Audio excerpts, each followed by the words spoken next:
Donc je vais revoir mon vocabulaire spécifique. D'ailleurs, tiens, niveau vocabulaire, et après on fait une petite scène. J'ai noté, merci, parce que ça me permet toujours cette conférence de remettre à niveau. Donc on dit plus campagne, mais après on est passé à zone rurale, et maintenant à zone peu dense. Oui, attention. Donc, Le j'ai hâte terme de savoir à la rural prochaine peut conférence choquer. comment je vais aller retourner dans mon village. Ouais, tout à fait. Voilà. Voilà, du coup l'idée avec tout ça, c'est d'en faire une petite scène très rapide. On s'est dit, qu'est-ce qui pourrait imager un petit peu ces gens qui veulent travailler ensemble. On avait pensé une fête des voisins, finalement on s'est recentré sur une réunion de copropriétaires. Oui. Hein, je pense que... Oui, on s'est dit que la NPP, ça pouvait être l'association des nouveaux propriétaires plénipotentiaires. Voilà. Voilà, par exemple. Et donc on va essayer un petit peu de mettre tous les sujets qu'on a vus dans une scène. Ça va pas être facile.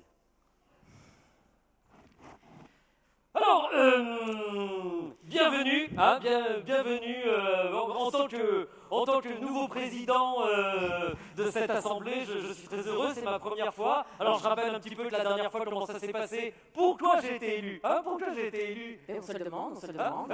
et voilà, et parce qu'il n'y avait personne contre. Il n'y Voilà, avait personne pour, mais vu qu'il n'y avait personne contre, c'est moi qu'on a choisi. Hein, n'est-ce Voilà. pas? Alors merci Jeanne de nous recevoir chez vous, vraiment. Ouais, ça me fait très plaisir. Faut que vous sachiez que là, j'ai tout réaménagé. Hein. J'ai tout fait parce que j'ai été voir des salons. J'ai été voir énormément de salons, j'ai fait le tour des salons. Et alors, dans tous ces salons, je me suis très fort intéressée à ce qu'était l'architecture. Vraiment, de comment les choses avaient été mises en place. J'ai regardé pour apparentement, épaisseur des murs, voilà. Et donc, du coup, j'en ai tiré...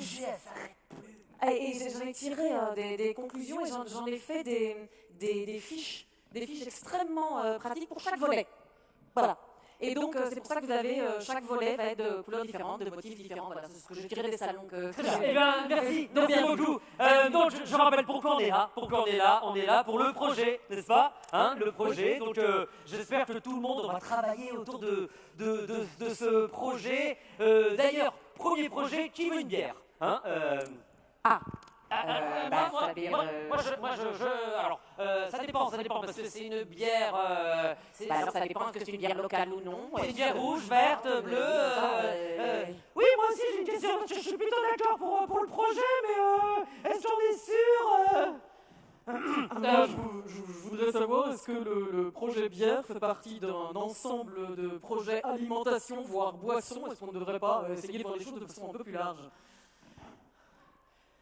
Non mais c'est vrai, mais il a raison, hein, parce que c'est bien d'avoir un immeuble à projet, mais c'est bien aussi d'avoir un projet d'immeuble. Donc je me dis que le projet de l'immeuble, ça serait d'avoir un immeuble à projet, en fait, finalement. Je demandais qui veut une bière. Alors, je vous ai pas présenté. Alors, on a un invité spécial, notre voisin. Oui, bonjour Jean-Guillaume, hein, de Bonjour. l'immeuble d'en face. Oui, parce que voilà, on a trouvé ça. Comme il nous a dit, on l'a rencontré parce que d'abord il est venu en nous disant que c'était un peu glauque, qu'on n'arrête pas de le regarder tous par la fenêtre, hein, parce qu'on se rend compte que l'immeuble en face a l'air vachement mieux que le nôtre. Du coup, on lui a demandé de venir. Le mien aussi, c'est la merde. Merci. Mais par contre, je prends les choses en main, je vais chercher une bière. Ah ben ça c'est gentil. Oui, alors moi ça m'arrange parce que effectivement il y a quelque chose que je voulais mettre au point parce que là nous sommes effectivement en train de parler de ces BIERE, hein, c'est important. Alors merci. Hey, pardon, je suis en retard. C'est moi la bande des territoires. Hey, excusez-moi, non parce que non, l'immeuble était un peu trop petit là, je rentre de Bombay là. J'ai monté un métro. Ouais. Ah ben c'est Amène la caillasse. ah ben c'est la boîte à outils, elle est costaude. Hein. Je sais pas, je vois, il y a quoi? Il y a des leviers, il y a de tout. Hein. Il y a de tout, c'est la boîte à outils, il y a de l'argent, mais attention pour y toucher. Est-ce que l'un de vous est ingénieur? Alors moi, personnellement, je cherche une ingénierie spécialisée. Ça n'est pas simple. Et oui, moi aussi.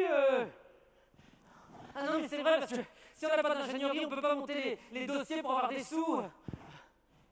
Eh bien, écoutez, je propose qu'on fasse un dossier pour demander des sous, Voilà. pour engager quelqu'un qui demanderait des sous. C'est ça. Est-ce qu'on vote tous? Oui. Ah bah oui, certainement. Allez-y, servez-vous, c'est des bières. Au fait, C'était quoi le projet? Ah. De se réunir pour un projet? On voulait. On avait un projet de monter un. J'ai dû le laisser là-bas. Bon. Bon, à la prochaine réunion de projet? Oui, c'est ça. Puis alors, on pourra parler à la prochaine réunion de projet des différentes échelles. Parce que moi, j'ai un peu de mal à atteindre le 3e étage avec l'échelle qui n'arrive qu'au premier, tu comprends? J'aimerais bien. La compagnie d'improvisation théâtrale Crash Texte, qu'on peut applaudir parce que l'exercice qu'ils ont réalisé là est un exercice compliqué, parce qu'effectivement, il faut pouvoir s'adapter en direct à ce qui s'est passé dans ces tables rondes. Alors évidemment, on va enchaîner avec la table ronde qui suit, mais qui est la continuité de nos échanges, puisque on a parlé un petit peu d'alliance avec le privé, mais on n'a fait qu'effleurer justement cette thématique. Et je vais vous demander d'accueillir pour la table ronde qui suit sur l'alliance publique-privée vers une génération 2.0 les représentants, deux représentants de pays. Dominique Potier, président du pays Terre de Lorraine, député de Meurthe-et-Moselle. Je vais vous demander de me rejoindre, monsieur Potier. Arnaud Marté, président du pays Doubs Central et aussi de l'Agence régionale de développement économique de Bourgogne-Franche-Comté.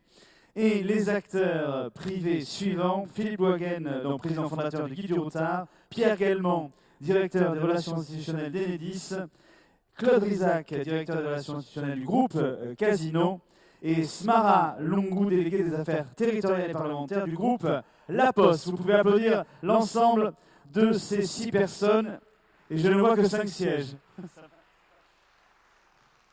On va avoir un problème de siège.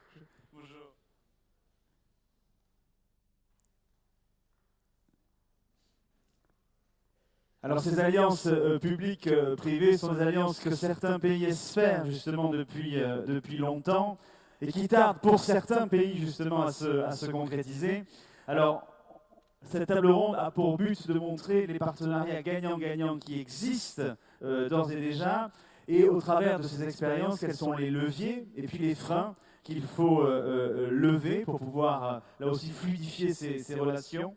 Donc on a parlé de notion de temps ce matin avec Lionel Rotor, notre géographe. Il y aura peut-être la notion de temps aussi, parce qu'on a toujours envie que ça aille plus vite, notamment avec les acteurs privés. Donc on va essayer de faire le point avec l'ensemble de nos invités. Justement, avec nous, Dominique Potier, qui nous rejoint. Voilà, asseyez-vous. Donc vous êtes président des pays Terre de Lorraine, député donc de Meurthe-et-Moselle. Ce qu'on disait dans cette alliance publique-privée, c'est que pour un certain nombre de pays, elle est vraiment attendue, et certains ont du mal justement à trouver ces co-constructions possibles. Oui, votre micro, il est là.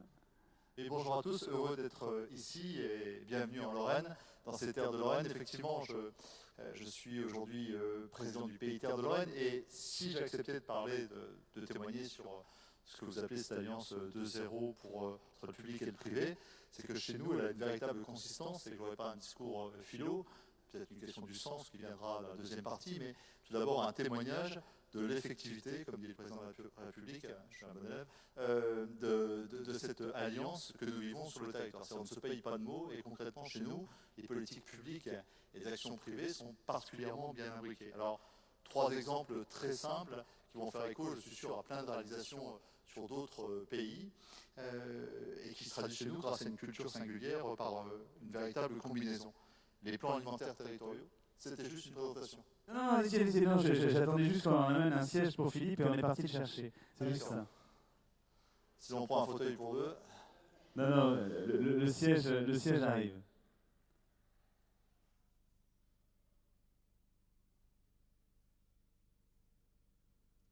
Voilà, merci beaucoup. Monsieur Potier. Et donc je disais, c'est le cas pour les plans alimentaires territoriaux, c'est le cas pour les contrats locaux de santé, mais c'est le cas également pour les territoires à énergie positive, autrement dit pour pour 3 des programmes phares, il y en a d'autres sur le territoire, nous avons pris l'habitude d'associer les forces privées et publiques sur des objectifs communs. Alors, inutile, puisque chacun ici est expert, technicien, élu, et connaît cette matière par cœur, mais ce que je voudrais redire très fortement, c'est que le sentiment qu'on a à chaque fois, c'est que le pays fixe un objectif et les cadres. Il le fait à travers une conférence des élus, chez nous, de 4 intercommunalités. Il le fait en dialogue avec les forces du Conseil de développement. Et dès lors que ces cadres de politique publique sont fixés, les acteurs privés, dans leur diversité, qu'ils soient associatifs ou entreprises, trouvent naturellement leur place. Lorsqu'on fait un plan alimentaire territorial, on s'engage à ce que l'ensemble des opérateurs publics en matière d'alimentation atteignent des objectifs qui sont souvent au-delà de ceux fixés par la loi, même dans la récente loi Egalim. Et puis on organise la puissance privée, le monde agricole, les filières, les coopératives, pour qu'ils répondent à ces attentes.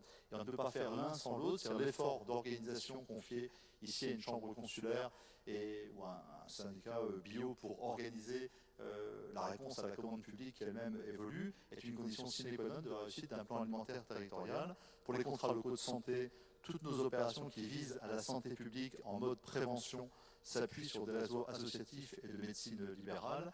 Et lorsque nous construisons des réponses en dialogue avec une ville, une communauté de communes, en termes de réponses hospitalières, dans le cadre des groupements hospitaliers qui se déploient par exemple à l'échelle du Sud Lorrain, nous le faisons avec des forces privées capables de co-investir sur des équipements abrités dans des hôpitaux publics. C'est le cas par exemple d'un projet d'IRM que nous avons actuellement. Donc cette logique de public-privé, elle fonctionne sur les contrats locaux de santé, en réponse organisationnelle et en mode prévention. Elle fonctionne évidemment sur les territoires à énergie positive.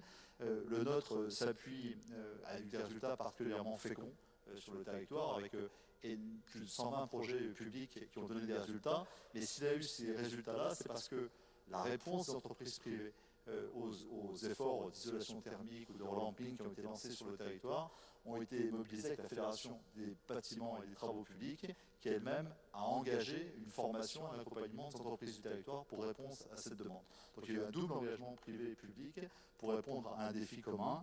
Et la nouvelle génération de contrats que nous engageons aujourd'hui, grâce au soutien de la Caisse des dépôts et consignations, grâce au pourcentage délivré sur les certificats d'économie d'énergie par EDF sur notre territoire, nous le faisons sur des projets qui dépassent la sphère publique et qui vont engager des opérateurs privés en lien avec l'intérêt général sur le territoire. Ce que je voulais dire, c'est que globalement, sur ces 3 exemples simplement, nous avons des territoires qui fixent un cadre commun sur des échelles d'environ 100 000 habitants, des cadres partagés, des objectifs communs, et que dès lors, nous créons des espaces d'investissement et de co-construction avec le privé qui sont généralement assez féconds. Je reviendrai peut-être dans un deuxième temps sur le sens politique que ça comporte aujourd'hui. On va continuer notre tour de table avec vous, Arnaud Marté, parce que là vous êtes président du Pays Doubs central. On reviendra tout à l'heure sur vos fonctions de l'Agence régionale du développement économique de Bourgogne-Franche-Comté. Mais au sein de votre pays, vous avez des projets qui ont été faits avec cette alliance publique-privée? Je pourrais prendre des exemples assez similaires à M. Potier, parce que c'est un peu les mêmes choses sur le TEPCV notamment, et le partenariat avec EDF a été suffisamment intéressant pour cela. Je peux prendre un autre exemple complémentaire qui pourrait aussi mettre en valeur ces double dimensions, la dimension amont de l'association de la société civile à nos politiques de développement dans les pays. Par exemple sur le transport à la demande, quand on définit le cadre qu'on évoque ensemble et sur le cadre que souhaite la politique publique, c'est vrai qu'on l'a défini aussi avec les citoyens. Cette phase amont d'association du privé est essentielle quand on définit une politique. Et sur notre transport à la demande, qui est un des premiers sur le territoire français, qui a été le plus souvent copié, on a pu être précurseur parce que aussi l'association en fait, des citoyens et de l'ensemble des parties prenantes privées a pu faire en sorte qu'on monte un service qui soit le plus efficient. Et puis après, la phase post de mise en place nous a permis aussi de pouvoir faire marcher le privé selon le curseur qui nous semblait le plus efficace et qui aussi est celui de notre territoire. C'est-à-dire qu'on peut avoir un curseur plus ou moins orienté sur le privé ou plus ou moins sur une régie ou un exercice totalement public de la fonction publique que l'on mène ou de la mission que l'on souhaite mener par le pays en fonction aussi du territoire. Nous, par exemple, sur un transport à la demande, vous connaissez tous un peu le dispositif, on peut aller sur un système très externalisé où on confie tout au privé, hein, de la réservation jusqu'à l'exercice. Nous, on est allé sur un système intermédiaire où on gère le service, on gère la réservation et on externalise la partie transport. Donc ça peut être des systèmes mixtes. Certains choisissent un système complètement public de régie. Voilà, donc l'association publique-privée, bon, nous on la conçoit en amont dans l'association des citoyens sur la définition de la politique publique, et puis après dans l'exercice de la mission, quel est le curseur le plus intéressant pour exercer au plus juste, au meilleur coût et au plus efficacement de cette gestion d'un service, par exemple. Et ça peut être aussi au sein même de la gouvernance du service, c'est même du capital et de la répartition du capital. Évidemment.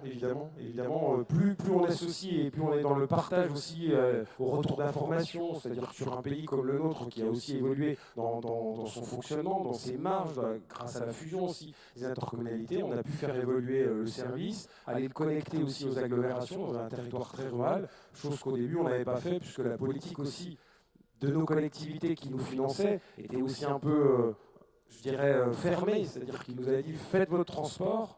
Mais faites votre transport, et vous, quand je le dirai, vous verrez l'aberration du principe, mais vous le faites que chez vous.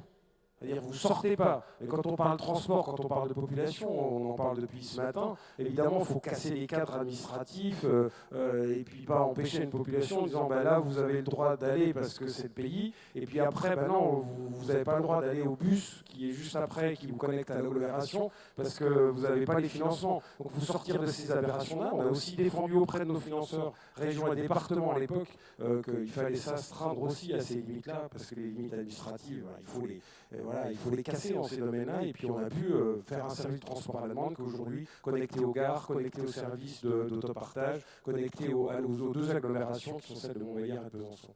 Alors on va essayer de rentrer dans le concret. On va commencer par les acteurs de services publics historiques que sont Enedis et le groupe La Poste. On l'a vu, Pierre Guelman, tout à l'heure. Effectivement, le plan climat, air, énergie est quand même au cœur aussi de nombreux projets qui sont portés par les pôles territoriaux.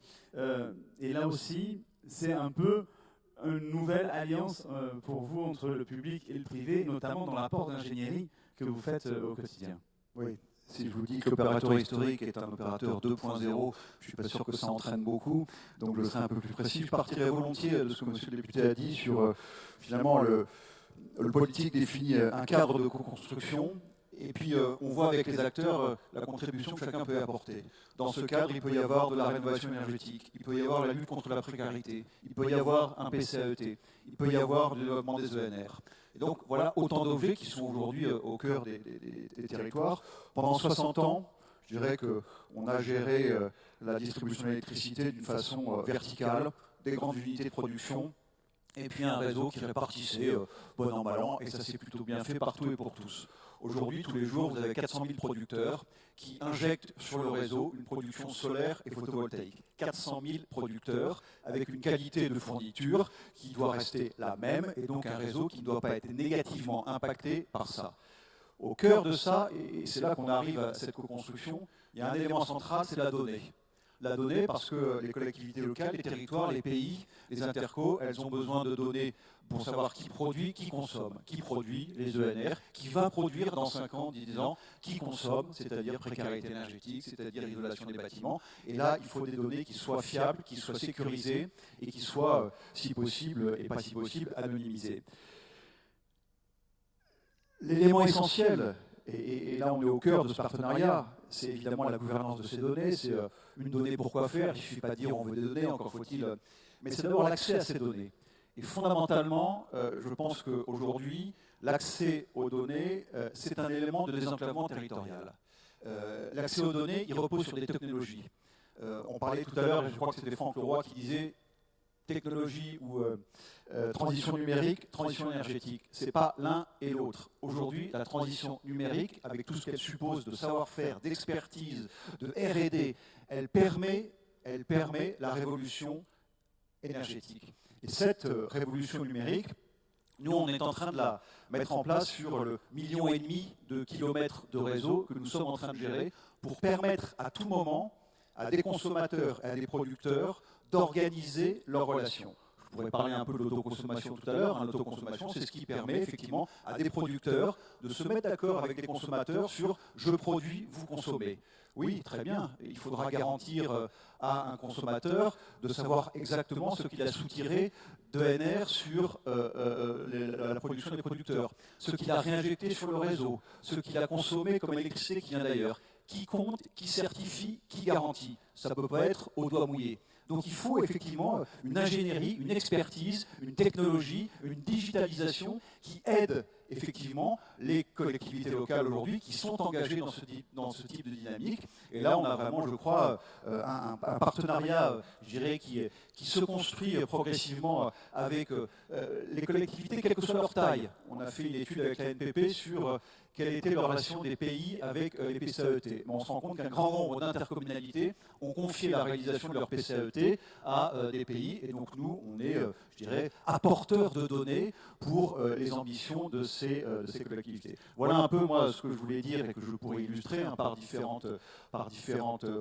exemples qui vont d'une région comme Occitanie jusqu'à une intercommunalité plus modeste, pas en ambition, mais en taille. Je pense notamment effectivement à ce qui se fait avec le PNR du Pilat dans le Rhône. Vous, la plus grande PCI de France, le Pays Basque, je sais que vous y travaillez aussi Absolument. également. On pourra y revenir, notamment si vous avez des questions à poser à Pierre Gaëlman tout à l'heure, parce qu'évidemment, il y aura une partie interactive un peu plus importante à l'issue de cette table ronde. Smara Alungou, qui est déléguée aux affaires territoriales et parlementaires du groupe La Poste, vous, cette co-construction, elle va au-delà de vos périmètres initiaux, en tout cas celle qu'on connaît de La Poste, parce que pour vous, c'est à un moment donné de pouvoir co-construire une offre globale de services, c'est ça? Alors oui, effectivement, dans l'alliance publique-privée, La Poste est à la fois privée, puisque c'est une société anonyme, et puis elle a des missions de service public, donc c'est au cœur de l'entreprise. Ces missions de service public sont pour nous clairement une chance et une opportunité. Une chance et une opportunité parce qu'elles nous posent un cadre que la loi définit, mais parce qu'elles nous permettent en plus de pouvoir travailler avec l'ensemble des acteurs et développer des projets, développer des services et pouvoir nous adapter. Dieu sait qu'on le fait depuis 20 ans, parce que nous sommes l'une des entreprises les plus touchées par les questions de dématérialisation. Faut retenir que il y a 20 ans, le courrier traditionnel représentait 70% du chiffre d'affaires à La Poste, qu'aujourd'hui il représente 35%, et que l'objectif, et puis la tournure des choses, fait qu'on arrivera en dessous de 20% du chiffre d'affaires de La Poste. Donc pourquoi je vous parle de ça? Parce qu'au cœur de nos missions de service public d'aujourd'hui, il y a bien entendu ce que le législateur pose, mais il y a aussi des questions qui se posent demain sur nos missions de service d'intérêt économique général que nous pourrions porter en relation avec l'évolution des usages. On voit bien qu'il y a une forte évolution des usages et qu'aujourd'hui, les projets de territoire qui réussissent à La Poste, ce sont des projets de territoire dans lesquels on arrive à mettre l'ensemble des acteurs autour de la table et construire quelque chose effectivement à partir du besoin client, du besoin de l'usager et du besoin du territoire. Et tant que ces trois conditions-là ne sont pas réunies, tant qu'on ne met pas en place un cadre de dialogue avec l'ensemble des parties prenantes, les collectivités, les pays, le département, etc., on voit bien qu'on a du mal à avancer. Moi, ce que je voulais peut-être partager avec vous, c'est que dans notre stratégie, ce que l'on veut réellement gagner, en fait, il y a deux aspects que l'on veut travailler. Au-delà de l'offre de services, bien entendu, c'est répondre aux besoins de gens. Et donc, ça s'appelle chez nous gagner la bataille de la fréquentation de nos espaces d'accueil, de nos bureaux, de nos points de contact que l'on mutualise avec les collectivités. Et donc, derrière ça, il y a toute la question de la construction de quelque chose d'abouti avec les citoyens. On engage un travail avec la NPP puisqu'on va contractualiser, on va signer notre convention ce soir. On engage ce travail avec la NPP dans cette logique-là, dans la logique où on arriverait en tant qu'entreprise à construire à la fois un projet qui participe à l'aménagement du territoire, c'est dans notre ADN, et à la fois un projet qui participe au développement des territoires en général. Et si on arrive à faire ça, on a gagné ce qu'on voulait faire. Dans le projet que l'on a avec la NPP, peut-être de manière très concrète, on a identifié au départ beaucoup de sujets. On a parlé de services de proximité, on a parlé de mutualisation de nos points de contact, on a parlé de développement touristique des territoires. Et en fait, petit à petit, on a vu, parce que ça fait quelques mois qu'on en parle, on a vu se dégager trois sujets qu'on va travailler la première année sur un territoire d'expérimentation, qui est le territoire du pays Porte de Gascogne-Toulouse, et qui va se décliner sur 3 axes. On a parlé dans la table ronde précédente de l'alimentation, Oui. et je vais peut-être revenir un peu là-dessus parce que c'est une question qui est chère au sénateur Val, et je le remercie de son exigence vis-à-vis de nous.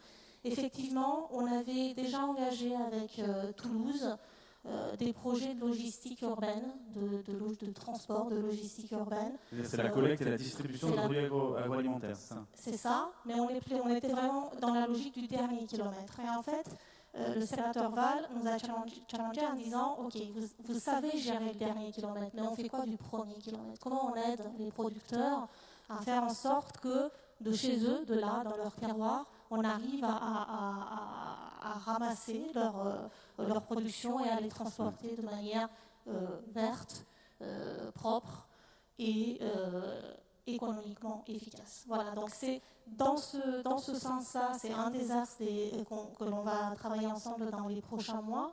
Il y a déjà, parce que je ne crois pas aux comités de pilotage nationaux sur ces questions-là, on a mis en place un petit comité de pilotage, mais en local, avec vraiment les producteurs, les collectivités. Ce sont ces gens-là qui doivent se parler entre eux. Et puis nous, au national, veiller à ce que ça avance. Merci Smara Lungu. Alors, si on reviendra peut-être tout à l'heure avec des questions dans la salle sur cette offre globale de services, parce qu'il y a évidemment d'autres services comme le télétravail, comme l'inclusion numérique que vous développez au sein du groupe La Poste. Claude Rizac, directeur des relations institutionnelles du groupe Casino. Vous, quelque part, l'alliance publique-privée, elle est nécessaire parce que si on veut implanter des magasins, comme on l'a vu, notamment il y a dans le groupe des partenaires, il y a les magasins Vival, qui sont vraiment les magasins des territoires ruraux. Il faut obligatoirement avoir un partenariat public-privé parce que c'est le local qui peut aussi aider à l'implantation de ces magasins. Alors, les implanter et quelquefois aussi éviter de les fermer. Souvent, l'épicerie est le dernier, alors on dit souvent c'est le café qui est le dernier commerce du village, mais c'est souvent l'épicerie en réalité. Et voilà, notre groupe a près de 10 000 magasins en France. Alors quand on parle de grande distribution, c'est un peu contre-intuitif, mais enfin on a pratiquement, on n'a que 110 hypermarchés, tous les autres sont des moyennes. Et si je peux dire 5300 magasins de proximité, que ce soit Vival, Sherpa... Plus, voilà. Plus au-delà de 7000 même. Voilà, donc nous avons 120 ans cette année. Le groupe a été créé par la famille Guichard. Je vais me permettre simplement de vous dire quels étaient les 3 premiers magasins du groupe. Le premier magasin de la famille était dans une ville qui s'appelle Feur, qui a, je crois, moins de 10 000, enfin autour de 10 000 habitants, une petite ville. Puis le deuxième commerce, c'est à Saint-Étienne, qui au début, et là peut-être début du XXe siècle, était une très très grande ville puisqu'elle avait 230 000 habitants. Elle en a perdu quelques-uns au long du XXe siècle. Et c'est le premier magasin qui s'est appelé Casino. C'était une sorte de, un grand magasin, une très grande épicerie, ce qu'on pourrait appeler aujourd'hui un supermarché. Et puis le troisième magasin, c'était dans un village qui s'appelle Vauche, qui est au bord de la Loire. Et c'était la première succursale, puisque Casino a inventé le succursalisme. Donc petite ville, grande ville, village, enfin centre-bourg. Depuis 120 ans, on est resté pratiquement fidèle à cette vocation, et bien sûr, toujours en liaison avec les élus locaux. Alors naturellement, on ne crée plus un commerce aujourd'hui comme on le créait avant. Par exemple, si on parle de certains territoires, il faut qu'il y ait du multiservice. Ça ne peut pas simplement être une épicerie. On va avoir un point poste. Vous ne nous avez pas cité dans les points postes, c'était pour me laisser la possibilité de le faire moi-même, donc je vous en remercie, je le fais.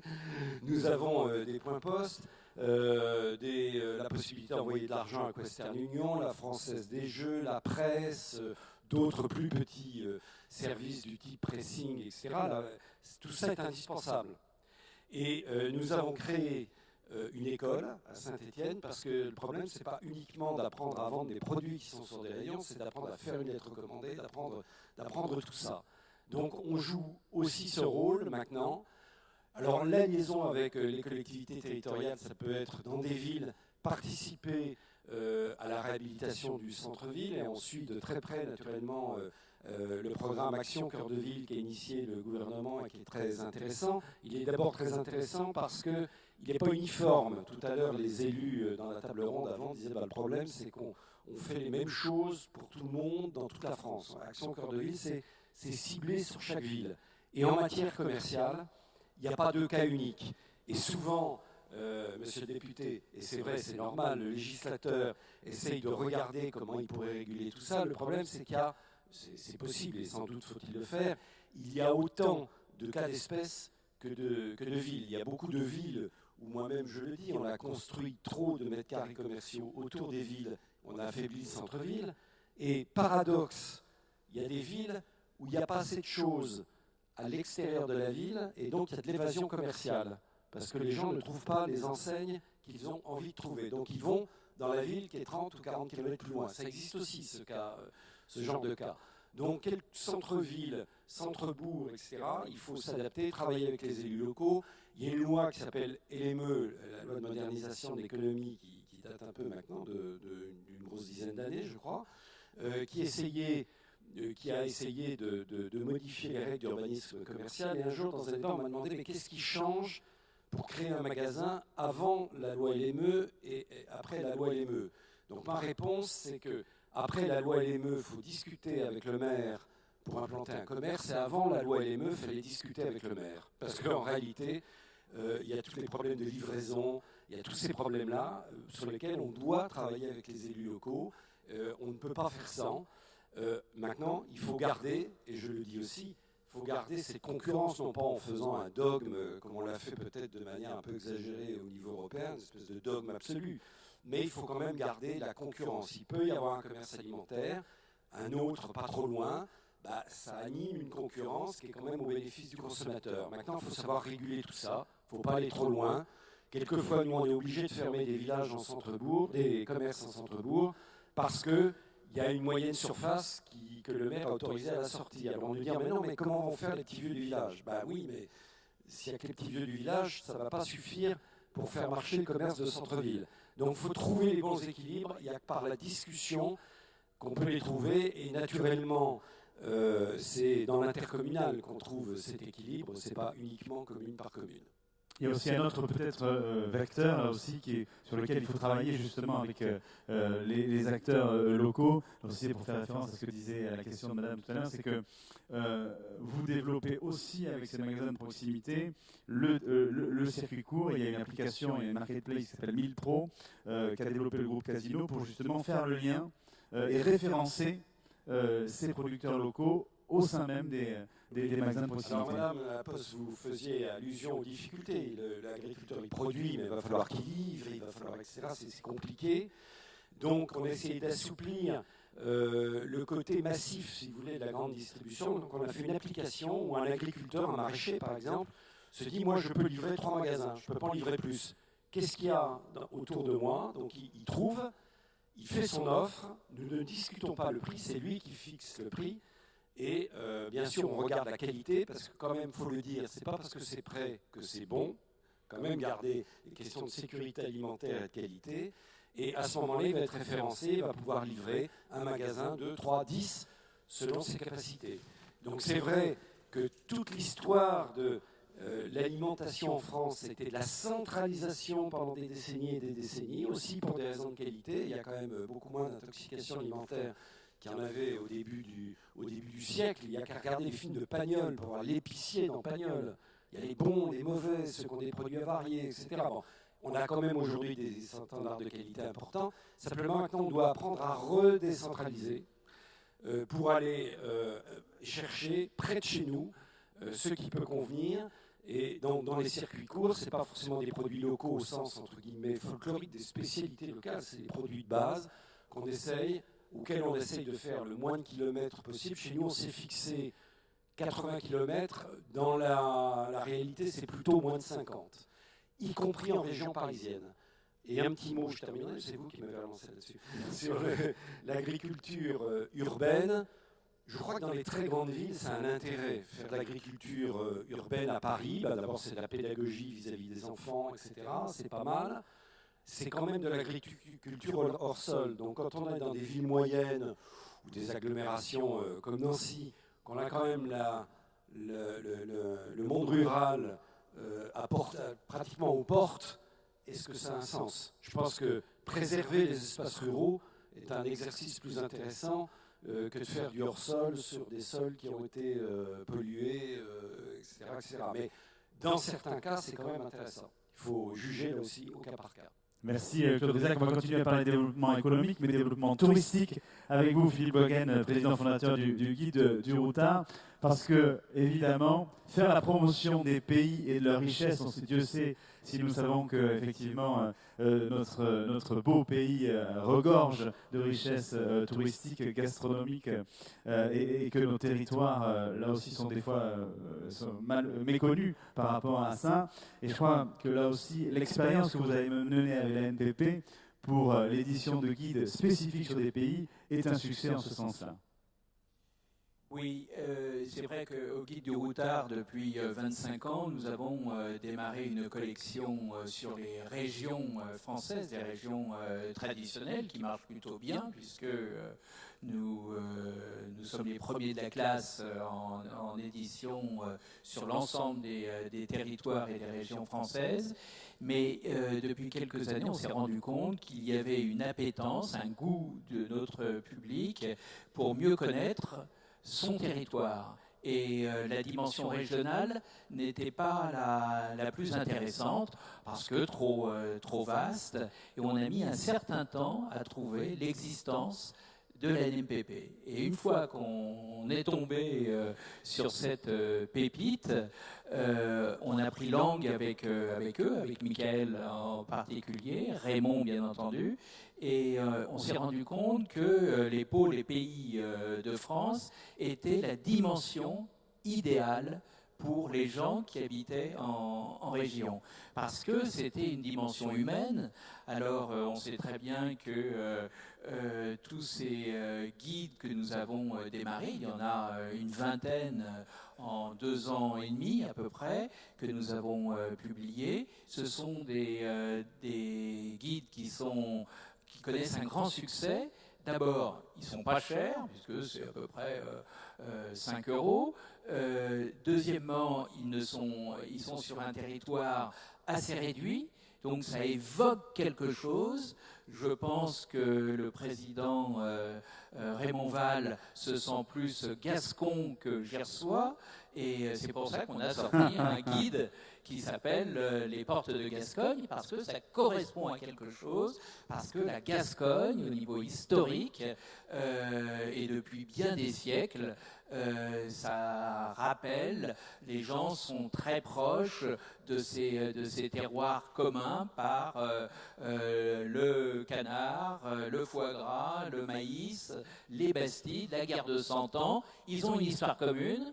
Et c'est quelque chose qui n'est pas innocent, et les gens sont très à la recherche de leurs racines, en particulier pour les ados, pour les jeunes qui ne connaissent pas toujours ces territoires, parfois un peu oubliés par le millefeuille administratif. Alors là-dedans, privé, public, nous on est privé. On travaille pour un groupe qui s'appelle Hachette, qui est notre éditeur et qui est notre diffuseur, mais les gens qui sont à l'origine de la décision, et c'est très bien, ce sont les élus.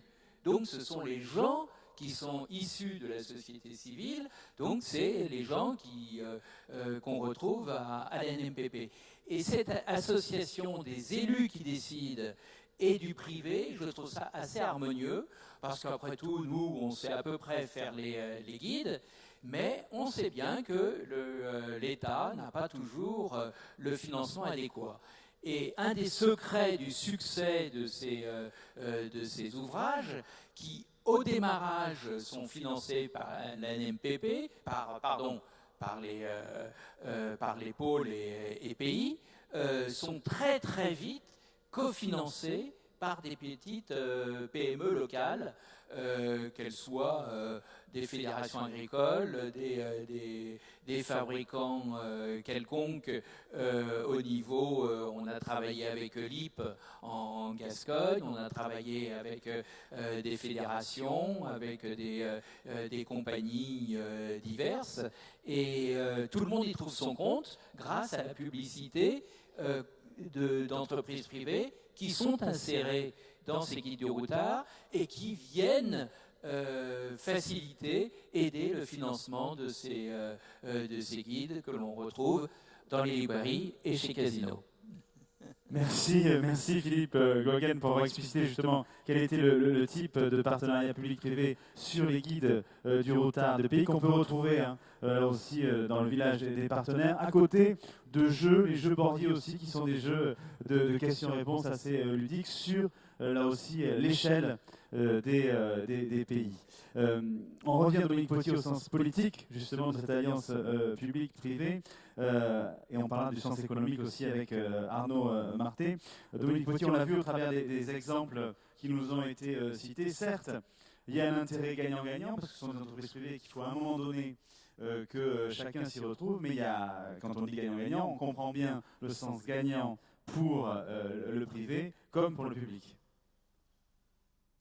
Moi, il me semble, en réfléchissant un petit peu à votre question, parce que, bon, Alliance 2.0, public-privé, ça pourrait presque paraître un sujet banal, quoi. Bon, on le fait, on le pratique, on le met en œuvre, ça se passe plutôt bien, encore une fois. Enfin, l'expérience que je connais, ça se passe très bien. Il y a un esprit d'entreprise qui anime les pouvoirs publics, et il y a un sens de l'intérêt général qui anime la plupart des réseaux d'entrepreneurs avec qui nous travaillons.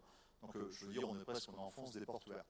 Et pour autant, je pense que votre intuition de cette table ronde est intéressante, si tant est qu'on la place dans le contexte global dans lequel on traverse, c'est-à-dire la crise un peu civilisationnelle que nous traversons, qui est la crise des démocraties ici, on pourrait dire en Amérique latine depuis hier soir également, qui est la crise aussi écologique que nous rappelle le GIEC depuis cette nuit, 3 heures du matin.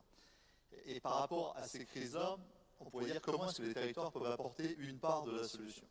Il me semble que l'Alliance 2.0 que vous décrivez, elle peut constituer ce que les Anglais appellent l'empowerment, mais que j'ai découvert que les Québécois appelaient l'empuissancement. C'est-à-dire la capacité à monter en puissance, tant du point de vue des entreprises privées que de nos projets politiques. Et moi, je crois profondément que ce qui se passe sur les territoires qui mettent en œuvre ce type d'alliance, c'est des sortes de coalitions, de réconciliation, de forces qui sont mues par des intérêts a priori divergents, mais qui, au nom de l'urgence démocratique et écologique en l'occurrence, sont capables de faire alliance. Alors non pas contre, mais pour. Alors contre le malheur qui est la montée de la fermeture, de la tentation autoritaire, etc., ou contre les risques des injustices générées et des malheurs générés par le changement climatique. Donc, pas contre les voisins, pas contre nos voisins immédiats ou contre un territoire d'à côté, ça a été les territoires gaulois, les territoires d'identification contre les autres, mais par rapport à un défi commun, on redécouvre toute la problématique qui agite la société autour des biens communs, de cette conscience de la fragilité du monde, etc. Il y a une alliance locale qui se forme. Elle n'est pas sacralisée, elle n'est pas fermée. Mais ici, on dit on est une parcelle de la République, on est une petite parcelle d'univers, et on a notre part de solution à jouer. Et ce n'est pas les élus d'un côté, ce n'est pas les entrepreneurs de l'autre, c'est certainement les deux ensemble qui ont quelque chose à raconter. Donc moi, je crois que c'est cette logique, comme disaient les Québécois, d'empuissancement. Je découvre, deuxième sens, c'est qu'on vient de voter au Parlement. Alors dans ma famille politique, on aurait aimé que ça aille plus loin. Mais néanmoins, je constate que c'est un progrès. On vient de réformer le code Napoléon de l'entreprise, qui disait que la société était la somme de ses associés qui étaient rassemblés pour gagner de l'argent. Enfin, c'est dit autrement, dans le code Napoléon, on est au début du 19e siècle. Et on a accepté, suite à des travaux multiples, syndicaux, de chercheurs multiples, le travail de l'école des Bernardins, pour ceux qui connaissent, le travail du rapport Nota-Sénart a impliqué qu'au Parlement, le gouvernement, sous la pression de divers groupes politiques, j'en faisais partie, change le Code civil. Et désormais, les entreprises dans le Code civil, non seulement sont l'association pour gagner de l'argent, mais elles vont prendre en considération les enjeux sociaux et environnementaux générés par leur action. Nous aurions aimé qu'on soit plus explicite et qu'en prenant l'étymologie des mots, on dise en prenant en compte les conséquences économiques et sociales de leurs actes. Mais on pourrait penser que c'est un débat sur le sexe des anges. Peu importe, à la rigueur, c'est une petite révolution culturelle.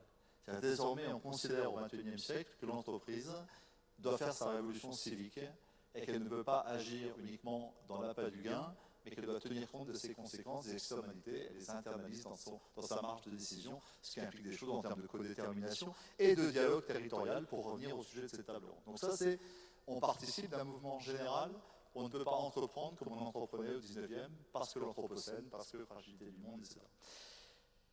Dernier point, le territoire apparaît aujourd'hui sur le plan démocratique comme un des lieux de reconstruction possible, non pas de recroquevillement, mais de reconstruction possible, de citoyenneté, d'enracinement. Enfin, je pense que ce n'est pas une valeur qu'il faut laisser à une famille politique, que l'enracinement, l'attachement au territoire, à des repères, à des marques de civilisation qui prennent des figures très singulières. Ici, en Lorraine, on pourrait parler de notre attachement à un certain nombre de symboles qui sont extrêmement importants de la vie quotidienne des Lorrains. Et bien, cet enracinement-là, force est de constater que s'il est mu par un récit positif, un récit d'ouverture, il est notre meilleur accès à l'universel. C'est-à-dire que c'est au contraire une économie mondialisée, sans foi ni loi, sans repères, déracinée, dans le sens où les territoires ne sont que des éléments d'un mécano qu'on fait jouer en vue du profit. Si on est dans cette logique-là, on fabrique un cycle antidémocratique par les pertes de repères et les pertes de valeurs que ça génère, notamment dans les milieux les plus fragiles. Donc moi, je crois que la reconstruction démocratique suppose des territoires vivants, des espaces démocratiques, où les entrepreneurs les plus éclairés, et qu'ils soient artisans, commerçants du coin ou des filiales de multinationales ou de TI, ont intérêt à réinvestir le territoire comme un lieu de construction démocratique, de contrat, et ils ont un défi commun pour le faire, c'est le débat de la justice climatique, et là ils ont un défi commun à jouer. Moi, il me semble que les plus belles histoires qu'on peut raconter, c'est celles qui montrent comment les territoires, dans un exercice démocratique de co-construction, sont une partie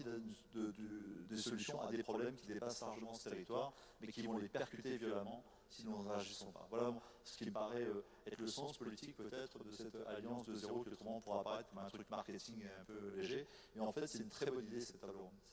Justement, faire réagir les responsables privés de cette table ronde. Pierre également, pour le groupe Enedis. Je rebondis juste sur le défi commun qui nécessite effectivement une approche nouvelle. Il y en a un défi commun qu'on est en train d'effleurer et sur lequel les réponses sont pour beaucoup devant nous, c'est finalement comment est-ce que nous tous, comment est-ce que les territoires, comment est-ce que les bâtiments consomment l'électricité au bon moment quand elle est produite par des ENR qui restent intermittentes et qui restent peu stockées. Derrière cette question simple, il y a un enjeu CO2, il y a un enjeu d'optimum économique, il y a un enjeu de civilisation. Hein. Et la réponse, elle n'est pas à tel ou tel acteur, elle est, comme on le fait avec le premier Smart Grid rural en Occitanie, un Smart Occitania, elle est à Enedis qui va apporter des données qui vont permettre, elle est à l'ADEME, elle est à la région, elle est à Météo France, elle est au CNES, elle est à Sigfox, qui est un producteur, elle est, je dirais, dans la mise en réseau de toute une série d'acteurs qui vont permettre d'apporter une réponse à une question compliquée en Occitanie, puisque en Occitanie, il y a presque l'équivalent d'un réacteur nucléaire en installation en photovoltaïque en termes de puissance. Sauf que ces producteurs, ils sont disséminés sur un territoire extrêmement large. Comment on va faire en sorte que la production de tous ces acteurs, elle n'interfère pas avec la qualité du réseau? Donc ça veut dire qu'il faut que consommateurs et producteurs au pluriel, maintenant les producteurs se parlent et organisent leurs relations. Ça appelle beaucoup de techniques, beaucoup de technologies, beaucoup de partenariats, et beaucoup de citoyenneté et je dirais, de démocratie nouvelle. Et là, ce n'est pas le monopole d'une institution, ce n'est pas le monopole d'une entité publique, c'est effectivement un nouveau type de partenariat à créer. On est vraiment au cœur d'un enjeu de co-construction, hein, c'est un mot qu'on utilise souvent, mais en tout cas, nous, c'est quelque chose qu'on vit d'une façon complètement nouvelle dans notre relation au territoire. Arnaud Marté, vous qui êtes, donc on le disait, président du Pays du Central, mais surtout de l'Agence régionale du développement économique de Bourgogne-Franche-Comté, on parle évidemment de co-construction, mais est-ce que finalement, ce n'est pas quand même deux cultures qui essaient de fusionner, mais finalement, ne soit-ce que la culture du temps. On en parlait ce matin avec M. Riotor. C'est-à-dire qu'effectivement, finalement, le temps public de décision est souvent plus long que le temps économique des acteurs privés qui ont envie quand même d'une rentabilité un peu plus rapide que celle des pouvoirs publics. S'il doit y avoir une génération 2.0, elle doit être celle du rapprochement, comme l'évoquait Dominique Potier. Je crois que c'est juste et on le voit de plus en plus. Et je pense qu'en plus, cette fracture qui pouvait exister, elle est en train de s'amuser par le territoire. Justement, quand on est sur les politiques de développement économique, évidemment que les élus et les entreprises travaillent de concert. Parce que pour accompagner une entreprise dans son développement, pour en accompagner une nouvelle, donc toutes les politiques économiques, exogènes, endogènes, d'accompagnement, tout ce qu'on appelle les politiques de soft landing, sur les arrivées d'entreprises, on est sur des politiques publiques fortes. Parce que s'il n'y a aucune politique publique forte, évidemment, ce sera difficile d'accueillir des entreprises. Je viens aussi d'un petit séjour aux États-Unis. On souvent cite les États-Unis d'un pays ultra-libéral. Et moi, j'étais impressionné par les politiques d'accompagnement des entreprises. Mais vraiment qui va jusqu'à des accompagnements très fins dans tous les domaines d'activité. Service à la personne, loisirs, culture, tous les domaines. Donc on est sur des croisements différents où la puissance publique, elle doit aller vite, elle doit faire bien pour l'activité économique qui est nécessaire, je dirais, et qui se trouve dans un bassin d'emploi qui le fait vivre et dans lequel elle s'intègre pleinement. Et je crois que moi, je me retrouve vraiment dans ce que vous dites sur la politique territoriale qui fait qu'aujourd'hui on a deux mondes qui ne doivent pas s'opposer mais qui travaillent ensemble, qui se ressemblent le plus, mais évidemment ça nécessite des deux qui ne se regardent pas évidemment en opposition mais dans une véritable collaboration, un véritable partenariat, des échanges, des politiques publiques qui fonctionnent ensemble et puis évidemment du public pour en venir, peut-être aussi fonctionnaire territorial. Ça nécessite aussi qu'on change nos modes de fonctionnement parce que je vois on est dans un village monde, on évoque évidemment des endroits du monde mais aujourd'hui on a un pays qui ne va pas assez vite et qui avec des collectivités qui ne vont pas assez vite. Et quand je dis, j'ai des fonctionnaires régionaux dans la salle, je crois que je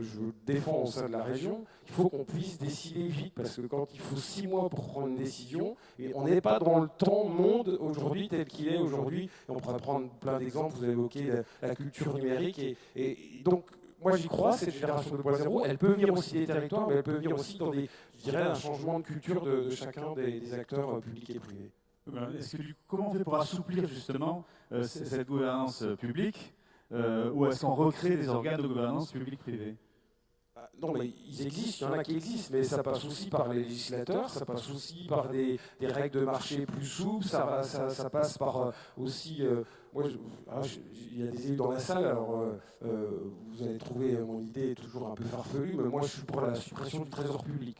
Aujourd'hui, on a une comptabilité publique qui existe et qui fait ce qu'on fait, nous, quelques temps avant. Donc là, on est complètement dans le temps long, dans les doublons. Donc on attend aussi du législateur. C'est vrai qu'il y avait des promesses du président de faire aussi disrupter, puis de pouvoir aussi faire en sorte qu'on puisse changer ces modes de fonctionnement public. Mais il y a plein d'idées. Je crois que ça viendra du territoire, ça viendra des élus, ça viendra du législateur. Mais évidemment que les idées ne manquent pas, en tout cas, pour faire plus vite, pour casser aussi ces lenteurs qui feront qu'aussi privé et public qui travailleront encore plus ensemble.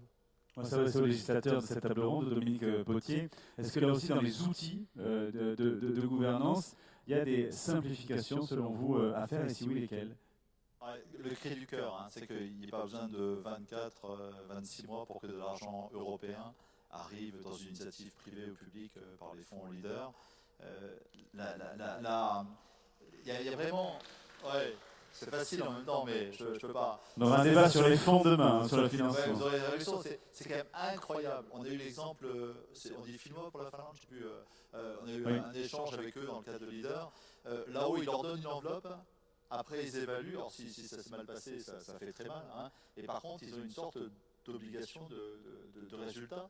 Mais il n'y a pas de contrôle des moyens à 5 étages qui fait que, machin, bon, je pense que vraiment, il y a des sujets autour de la capacité d'initiative des territoires, pour le coup, sur l'Europe, qui a une gouvernance de ces crédits qui est très originale, parce que les acteurs privés et publics autour de la table pour l'orientation, la mécanique financière de mise en œuvre est catastrophique. Mais je pense plus largement qu'on a réinventé une nouvelle architecture territoriale qui soit à la fois plus souple et qui garantisse la justice.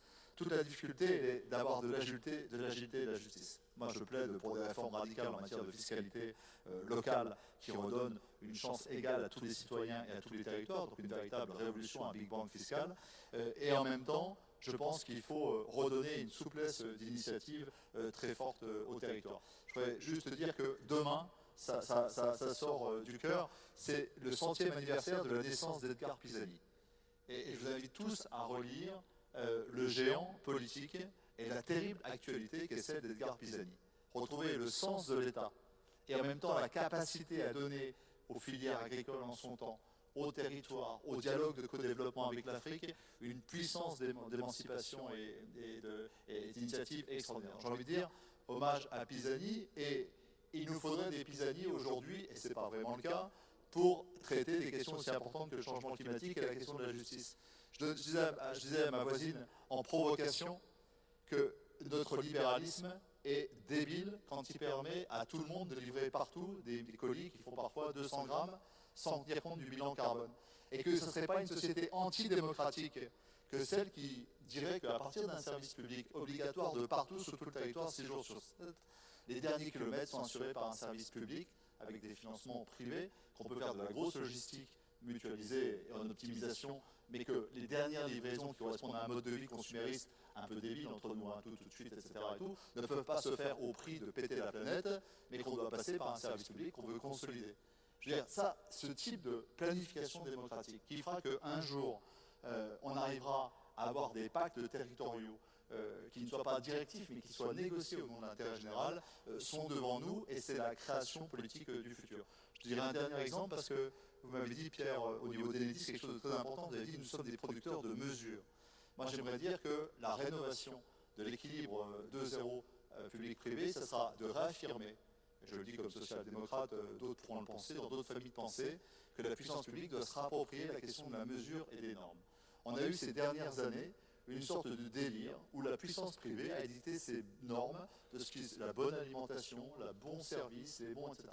Il faut absolument des normes publiques. Je me bats pour un label public de RSE, je me bats pour la haute valeur environnementale dans l'alimentation. Seules des normes publiques mises en œuvre par le génie du privé, il ne s'agit surtout pas d'une économie administrée, donneront le pouvoir aux citoyens sur les territoires, quels que soient les territoires, de choisir les modes de consommation et les modes de service en tant que consommateur, en tant qu'épargnant et en tant que collaborateur. On a besoin de normes publiques qui disent le niveau éthique d'engagement des entreprises, qui ne soient pas leur propre dire dans un B2B qui est un entre-soi et une forme de propagande libérale. Il faut retrouver l'espace public dans un temps contraint et dans un monde fini, c'est de redire quelle est la vie bonne, quelle est la visée que nous partageons et comment chacun, à partir des forces publiques et privées, nous y contribuons. Donc la norme comme la mesure vont devenir un des enjeux de notre démocratie. Et je crois que c'est tout sauf un sujet anodin pour les années qui viennent.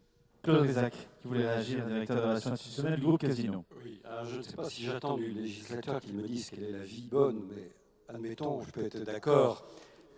Je peux être d'accord avec beaucoup de choses que vous avez dites. On est dans le micro-local, et je vais venir à un autre sujet, tout en vous disant qu'au fond, la puissance publique, elle est chargée de l'intérêt public. Les entreprises, vous l'avez rappelé depuis Napoléon, c'est leur intérêt privé. Mais entre l'intérêt privé et l'intérêt public, il y a l'intérêt général.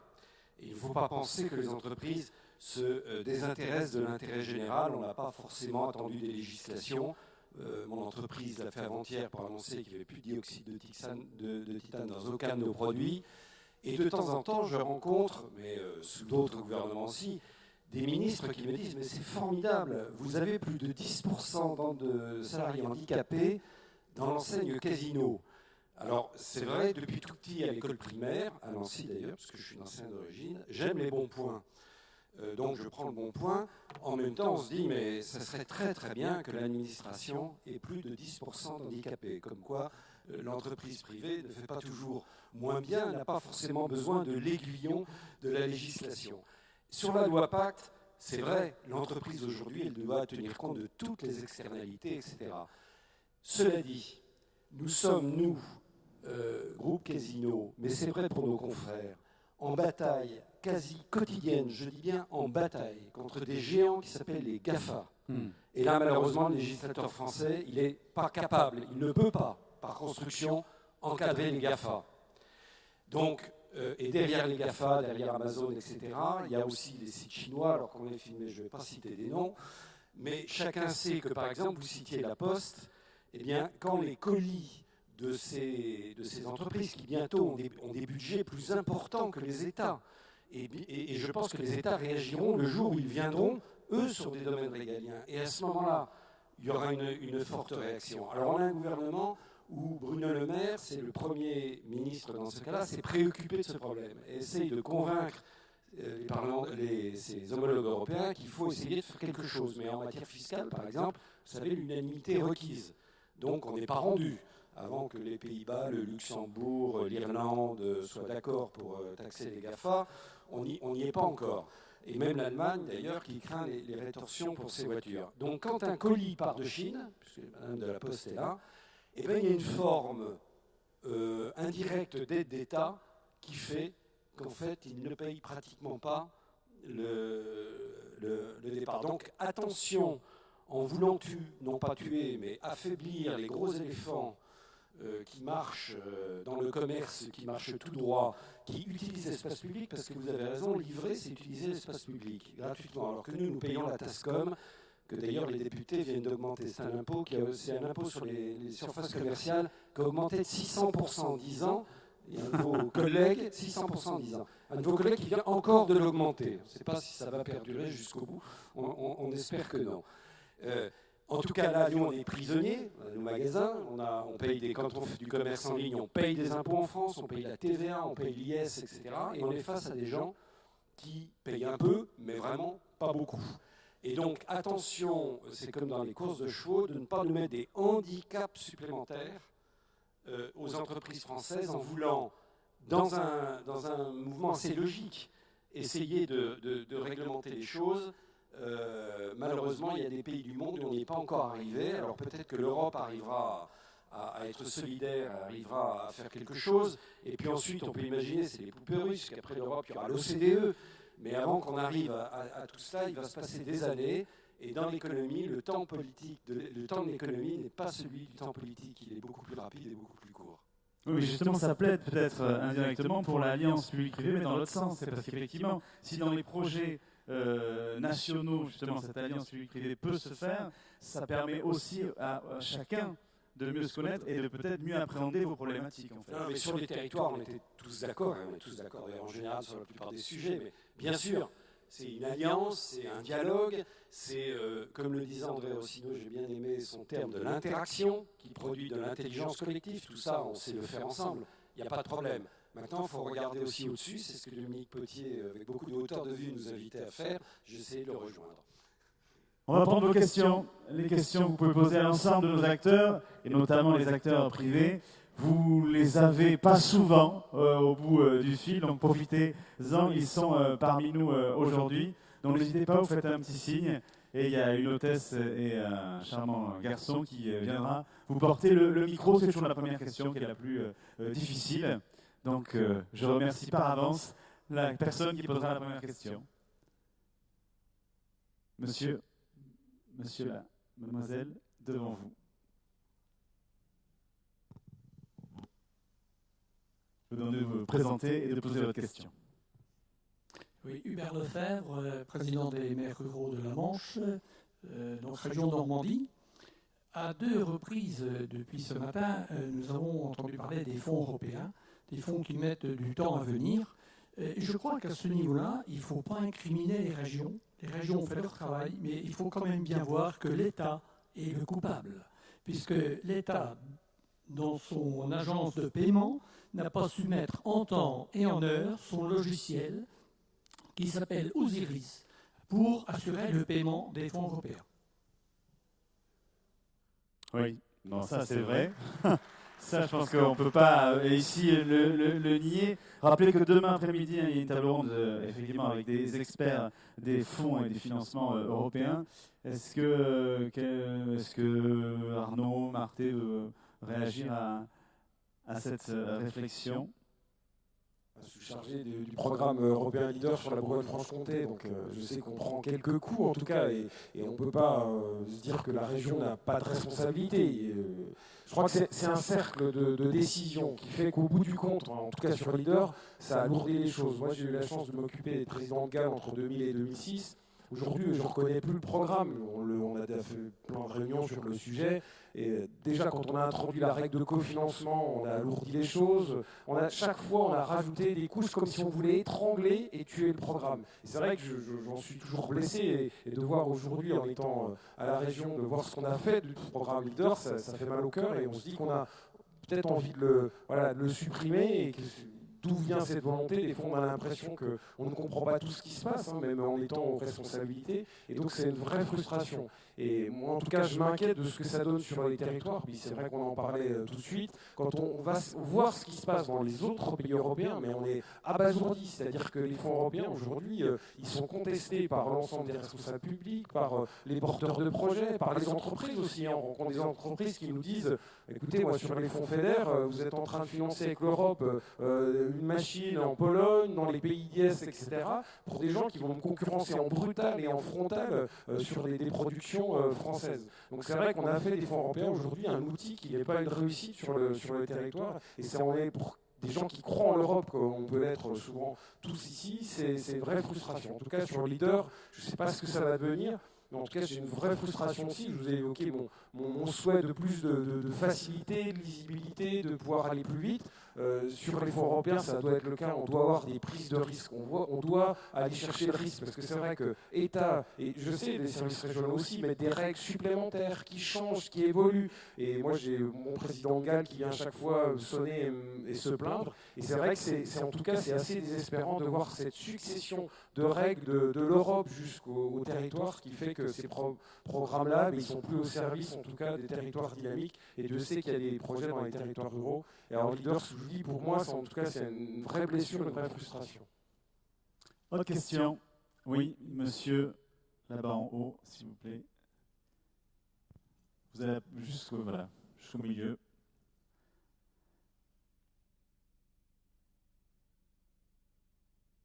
Oui, bonjour, pour Joseph Caïtou, co-président de PETR Sud-Est Corse.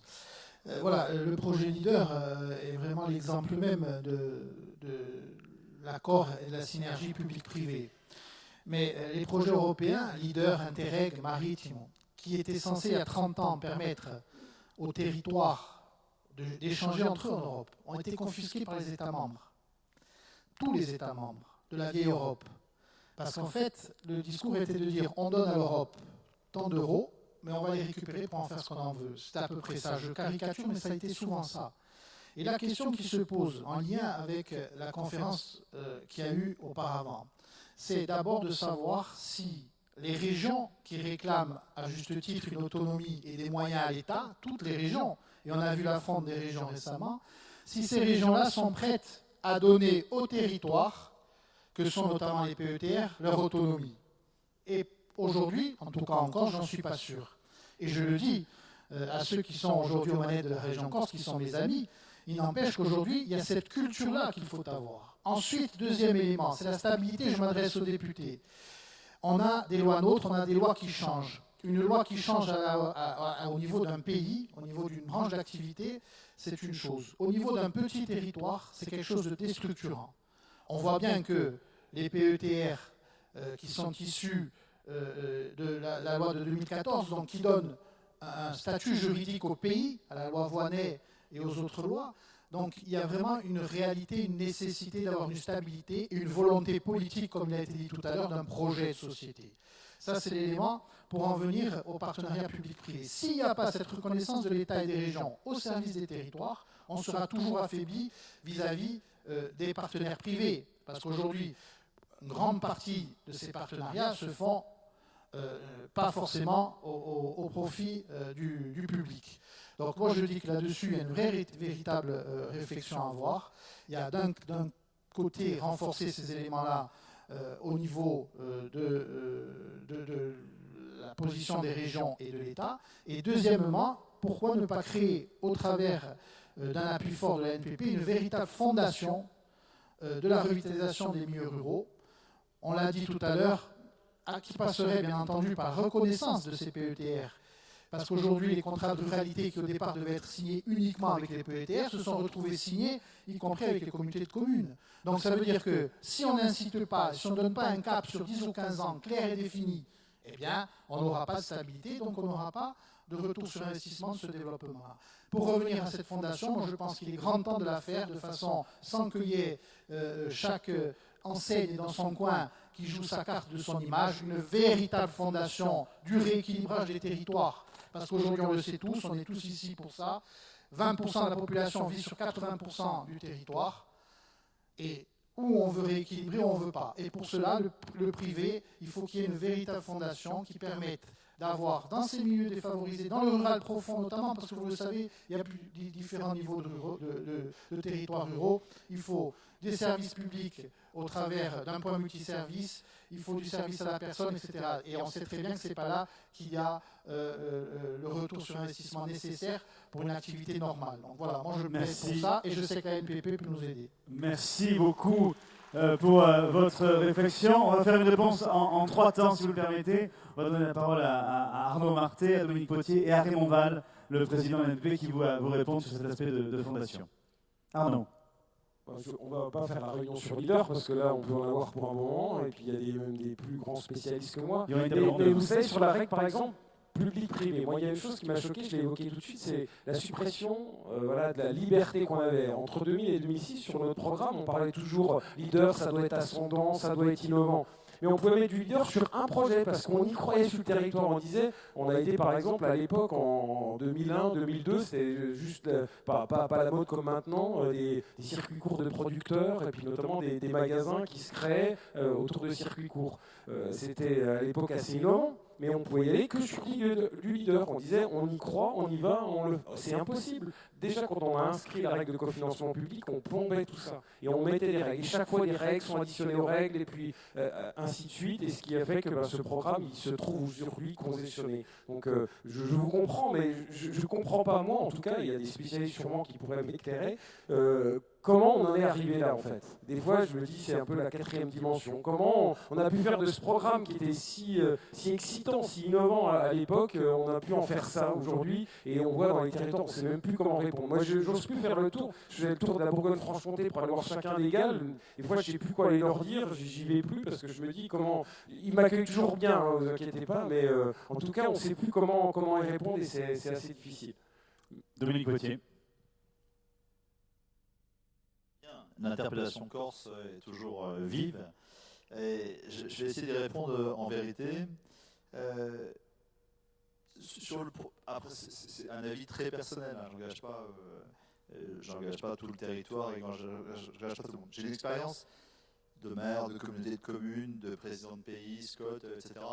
Et puis député, j'ai tout arrêté. Bon, j'ai tout arrêté. Enfin, j'ai arrêté. Je continue à faire de l'animation au niveau du pays, mais j'ai plus de tâches exécutives.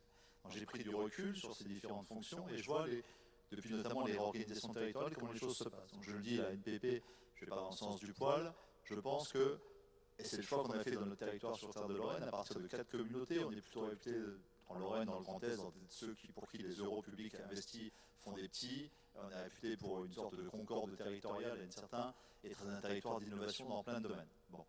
Donc c'est avec cette expérience-là que je me permets de parler, c'est de dire que le fait communautaire, le bloc commune-communauté est indépassable sur le plan démocratique. Et qu'il faut considérer aujourd'hui le pays comme un bloc commune-communauté qui lui-même devra évoluer.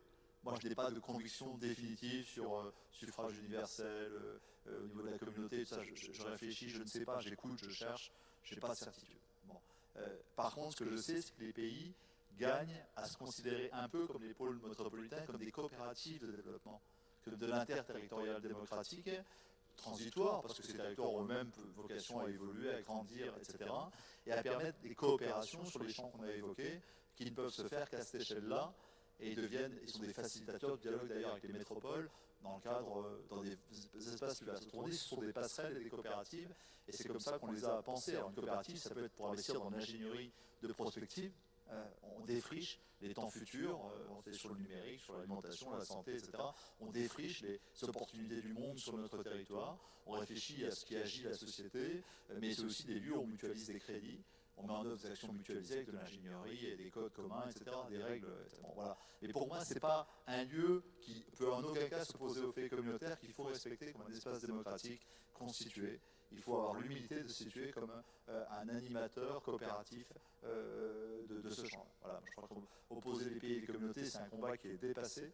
Il faut clairement repositionner désormais les PETR et les pays dans cette acceptation d'une maille démocratique qui, avec la région, apparaît comme la plus porteuse d'avenir. La communauté de communes, l'agglomération, etc., et la région sont les deux géants de la décentralisation à venir.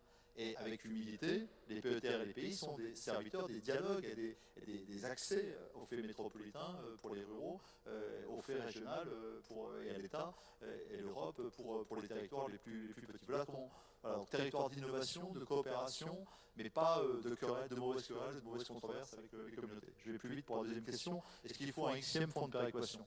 Je m'en méfie qu'un Xème fonds d'intervention pour les ruraux pauvres, etc., délaissés, comme vous le dites, non.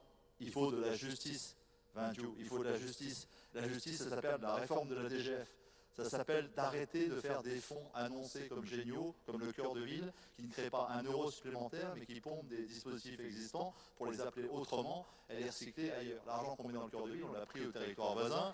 L'argent, je vais faire œuvre de vérité par rapport à l'ancien gouvernement. Les pôles d'excellence ruraux et tous les trucs qu'on a inventés dans le même genre étaient du recyclage d'argent qu'on a pris aux villes, etc. Donc ces jeux de bon taux que nous fait l'État sous Sarkozy, sous Hollande et sous Macron aujourd'hui, on est dupe, mais jamais on est dupe.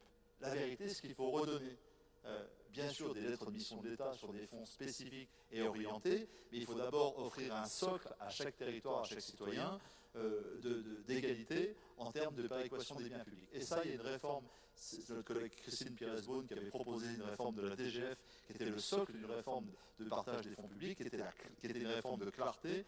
Elle n'a pas été acceptée pour de mauvaises raisons, c'est-à-dire la perte d'intérêt de tel ou tel baron territorial, etc.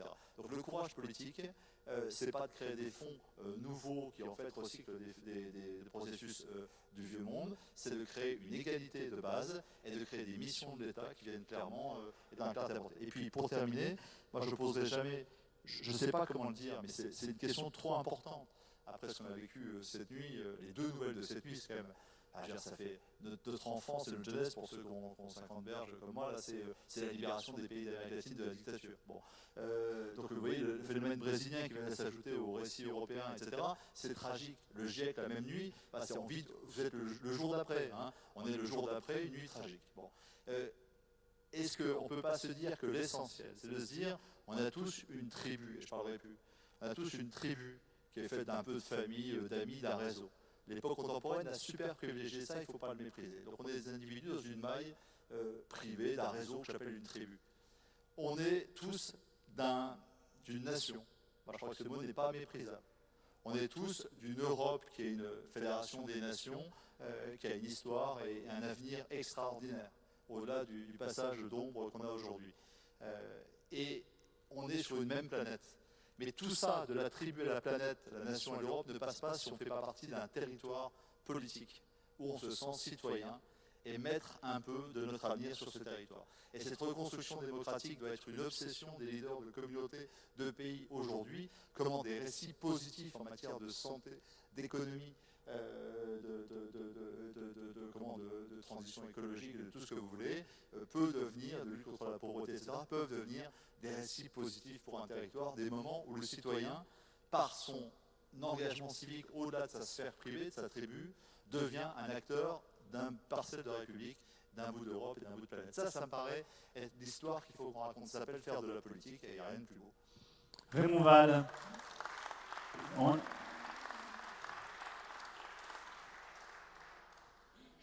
Non, je n'interviens pas d'habitude, mais là je voudrais intervenir par rapport à mon ami corse.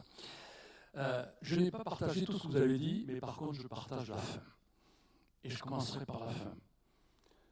Effectivement, je crois qu'il y a un mot, moi, qui me sonne dans ma tête depuis quelque temps.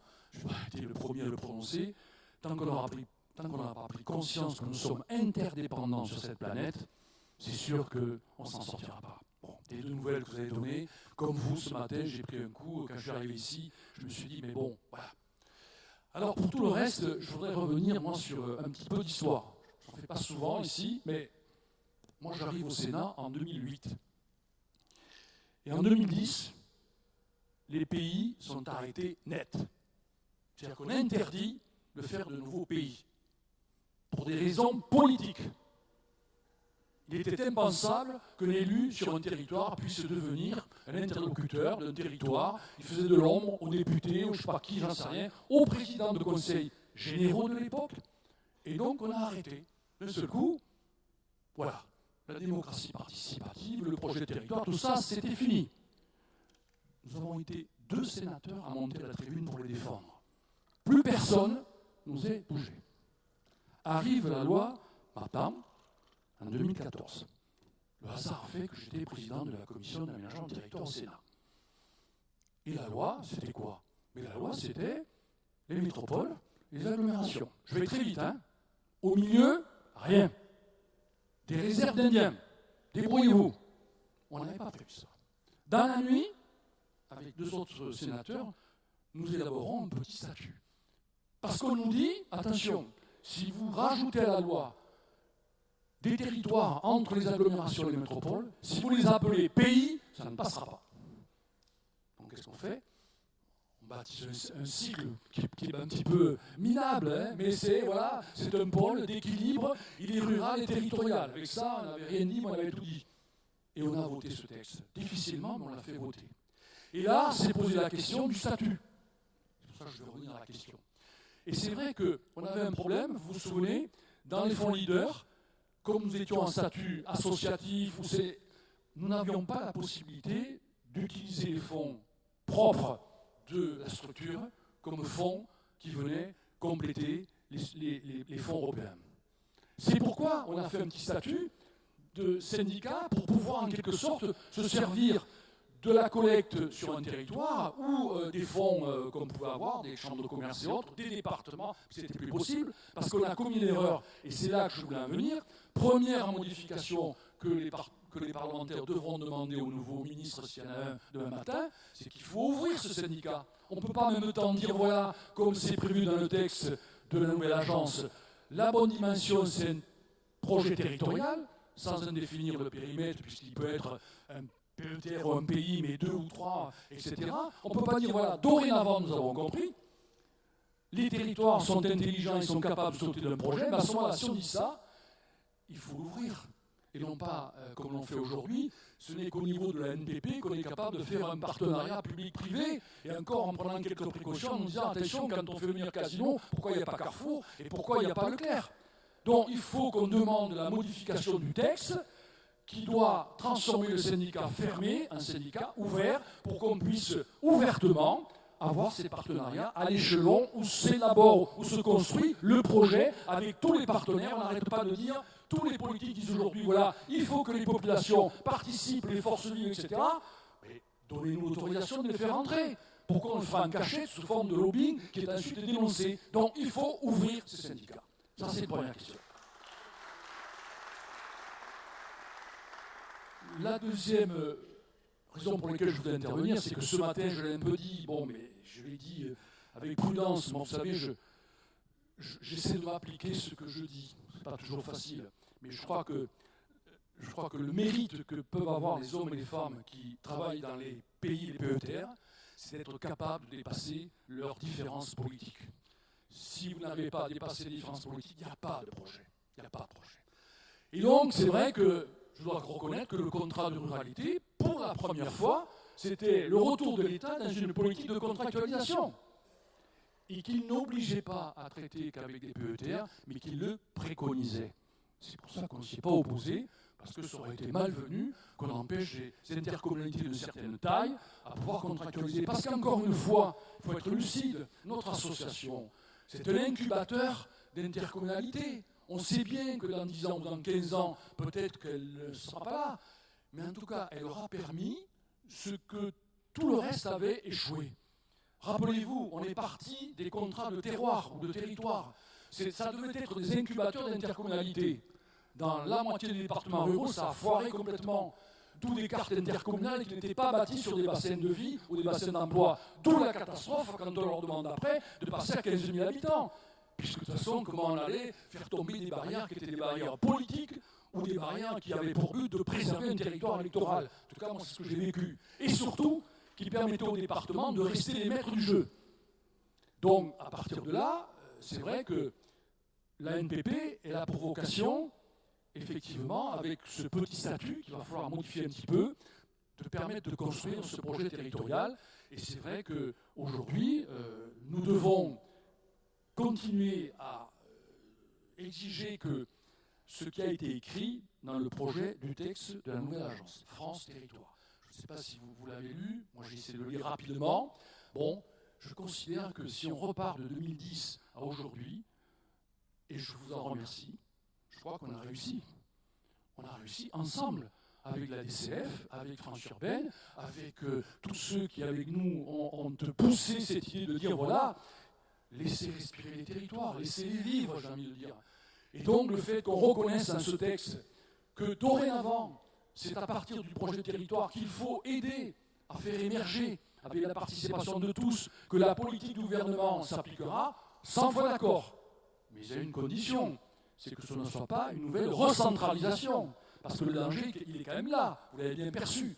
Donc c'est vrai que si on veut éviter la recentralisation, il faut effectivement, si on reconnaît que le projet de territoire est indispensable, il faut le reconnaître, ne pas considérer que c'est une strate de plus, parce qu'il y a des dizaines de gens qui vont commencer à tirer à boulet rouge en disant c'est un millefeuille. Non, c'est la reconstitution d'une petite région. Et comme on a fait de très grandes régions et qu'elles ont du mal à fonctionner, eh bien, un PETR, c'est quand même l'addition de la société civile avec des élus, c'est-à-dire qu'on reconstitue la structure d'une région qui, avec le CSR, doit élaborer un projet. Nous sommes exactement dans la même configuration. Et je crois que ce sera le bienvenu compte tenu de la taille des régions actuelles. Donc, je partage avec vous un certain nombre de points, et je voulais préciser que si le pays n'a pas pu continuer à être ce qu'il était, c'est pour la simple raison qu'aujourd'hui, on n'existerait pas. Voilà. Merci. Merci Raymond Val, président donc de l'ANPP, et la transition est toute trouvée parce que pour conclure ces deux tables rondes sur l'Alliance des territoires, je demande d'accueillir Jean-François Cesarini, député du Vaucluse et surtout rapporteur de la mission d'information sur la préparation d'une nouvelle étape de la décentralisation en faveur donc, du développement des territoires. Jean-François. Alors bonjour à toutes et à tous, bonjour à tous ceux que je n'ai pas vus.